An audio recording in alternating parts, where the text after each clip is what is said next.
Jika Anda mengenal kata-kata bijak, solus populi suprema lex exto, bahwa keselamatan daripada rakyat itu adalah suatu prioritas utama, maka mohon maaf ya, kami melihat ini ada satu upaya daripada pengacara pihak lawan yang berusaha merubah kata-kata bijak ini menjadi solus oligarki suprema lex exto. Jadi keselamatan oligarki merupakan suatu prioritas utama, ya. Ini bukan fitnah ya.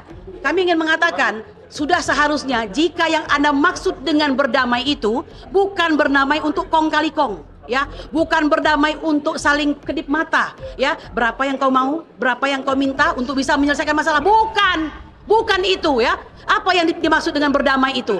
Kita mempersingkat jalan peradilan, tidak perlu berpanjang-panjang, tetapi materi, petitum dan posita itu sama. Nah, jika kau mampu mengikuti itu, silahkan kita berdamai. Kalau tidak ada kata damai bagimu. Betul? Nah, baik, terima kasih. Assalamualaikum warahmatullahi wabarakatuh. Waalaikumsalam. Merdeka! Merdeka! Merdeka! Tetap merdeka! Saudara-saudaraku sekalian, perkara 754 PDT.G PNJKT PST tahun 2024 sudah memasuki babak baru, yaitu mediasi. Ya, mediasi itu dalam banyak aturan, ya, tentu saja Perma nomor 1 tahun 2016 yang mengatur tentang prosedur mediasi di pengadilan. Kemudian ada pasal 130 HIR baik 1 maupun 2, kemudian RBG pasal 154, semuanya mengindikasikan adanya kewajiban untuk berdamai dahulu ya dalam menyelesaikan persoalan. Akan tetapi hakim dalam hal ini tidak bisa melakukan suatu usaha paksa untuk menyelesaikan permasalahan, sehingga tidak ada penyelesaian untuk memutus perkara pada tahap mediasi ini. Lalu siapakah para pembela daripada rakyat ini? Ada 20 pengacara yang tergabung dalam tim advokasi MOR PT RPIK 2 ya, perampas tim advokasi melawan perampas oligarki rakus, perampas tanah rakyat ya. Nah, mengapa kita perlu menegaskan ini? Karena dalam persidangan maupun dalam mediasi maupun dalam tahap apapun, mereka tetap berjiwa membela kepentingan rakyat dan kedaulatan Republik Indonesia. Itu sudah tergambar tadi di dalam persidangan ya. Jika Anda mengenal kata-kata bijak, solus populi suprema lex exto, bahwa keselamatan daripada rakyat itu adalah suatu prioritas utama, maka mohon maaf ya, kami melihat ini ada satu upaya daripada pengacara pihak lawan yang berusaha merubah kata-kata bijak ini menjadi solus oligarki suprema lex exto. Jadi keselamatan oligarki merupakan suatu prioritas utama, ya. Ini bukan fitnah ya. Kami ingin mengatakan sudah seharusnya jika yang Anda maksud dengan berdamai itu bukan berdamai untuk kong kali kong, ya, bukan berdamai untuk saling kedip mata, ya, berapa yang kau mau, berapa yang kau minta untuk bisa menyelesaikan masalah, bukan itu ya. Apa yang dimaksud dengan berdamai itu? Kita mempersingkat jalan peradilan, tidak perlu berpanjang-panjang, tetapi materi, petitum dan posita itu sama. Nah, jika kau mampu mengikuti itu, silahkan kita berdamai. Kalau tidak ada kata damai bagimu. Betul? Nah, oleh karena itu, saya ingin mengatakan kalau bagi kami para pengacara MOR PT RPIK 2 itu likulli halin ibadah walikulli zamani muamalah, ya. Ada waktu untuk setiap ibadah, ada waktu untuk setiap amalan. Nah, oleh karena itu kami menganggap membela rakyat untuk mendapatkan kedaulatan Republik Indonesia adalah merupakan suatu ibadah, ya. Insya Allah kami akan tetap berbahagia untuk membela rakyat Indonesia. Amin. Pesan kami terakhir kepada beberapa penggugat, ya, tergugat yang tidak hadir pada hari ini, di mana pengacaranya dengan sangat percaya diri mengatakan, bukankah kami sudah mewakili dengan surat kuasa khusus kepada Bapak Aguan, ya, kepada Bapak Antoni Salim, kepada Bapak Joko Widodo, kepada Erlangga Hartarto, kepada Surta Wijaya, satu lagi itu? Satu lagi siapa? Bukan, satu lagi. Ya sudahlah, pokoknya mereka itu ya yang tidak hadir. Saya ingin mengatakan, bukankah sedemikian lama kami mengharapkan pertemuan dengan Bapak Joko Widodo ya, untuk mendengarkan langsung apa alasan beliau di balik pemberian PSN tersebut. Inilah masanya Pak untuk menyampaikan kepada rakyat ya. Inilah masanya. Mengapa? Karena kami ingin melihat apakah Anda seorang satria ya yang memberikan PSN dengan maksud mulia, atau Anda tidak lebih daripada pecundang yang hobinya cawe-cawe bersama oligarki. Betul? Nah, oleh karena itu terakhir saya mengatakan, Pak, stoplah cawe-cawe. Negeri ini sudah ada yang memimpin. Yang memimpin adalah Presiden kami Prabowo Subianto. Ya, untuk sementara Anda istirahatlah dengan tenang, sembari mengingat dosa-dosa Anda, hadir di persidangan untuk memberikan penjelasan. Kami siap menantang Anda. Subhanallah. Alhamdulillahirabbil alamin. Merdeka! Ini buku sejarah Jokowi 2 kali ini curang. Pak, lihat ya. Ini buku sejarah. Jokowi tidak bisa menghindar. Ya, Jokowi tidak bisa menghindar. Dia curang berapa kali? 2 kali. Ini terakhir aku berdiri di depan MK ya bersama teman-teman. Pak Prabowo yang saya cintai termasuk rakyat Indonesia. Tolong ini jangan dibela-bela Jokowi sedikit pun. Iya ya, ini masalah aguan dengan ini shift 2 ya harus diselesaikan secepatnya baru menyusul ditangkap secepatnya Jokowi ya. Ini bukti kecurangan bisa dibuka semua ada di dunia dia. Ada isinya semua di dalam ya.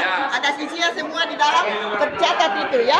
Tolong ditangkap secepatnya Pak, jangan main-main. Dan hakim itu bayaran, dia tidak pernah selesaikan semuanya itu ya. Masalah apa ya ijazah palsu tidak pernah terjadi dia hejangkan ya. Coba dibuka ini ada semua ya, ada ya, ini asli bukan hoax. Saya dikasih di rumahnya Ibu Titi di ini Merdeka ya. Itu ada cucu kita semuanya. Terima kasih. Assalamualaikum warahmatullahi wabarakatuh. Mantap, makasih Bang. Oke, saudara sekalian, Salam. masalah kebakaran BPN. tentang kebakaran di kantor BPN di daerah Kebayoran sana, ya. Tentunya dalam hal ini adalah salah satu penyebabnya katanya yaitu adalah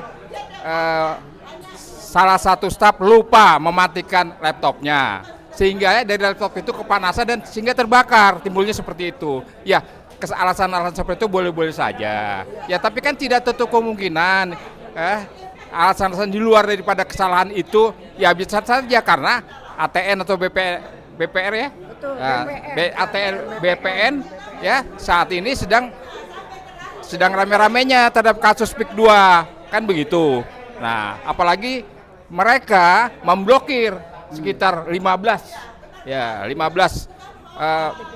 sertifikat dari 700 lebih itu kalau nggak salah begitu. Nah, oleh sebab itu karena kita beranggapan karena prosesnya masih berjalan dan berlangsung yang berkaitan dengan sertifikat yang masih terbit ya apalagi ini menyangkut penguasa ya. Penguasa kita sebut saja misalnya penguasa-penguasa yang sedang berusaha untuk mengembangkan dan membangun PIK 2 ya.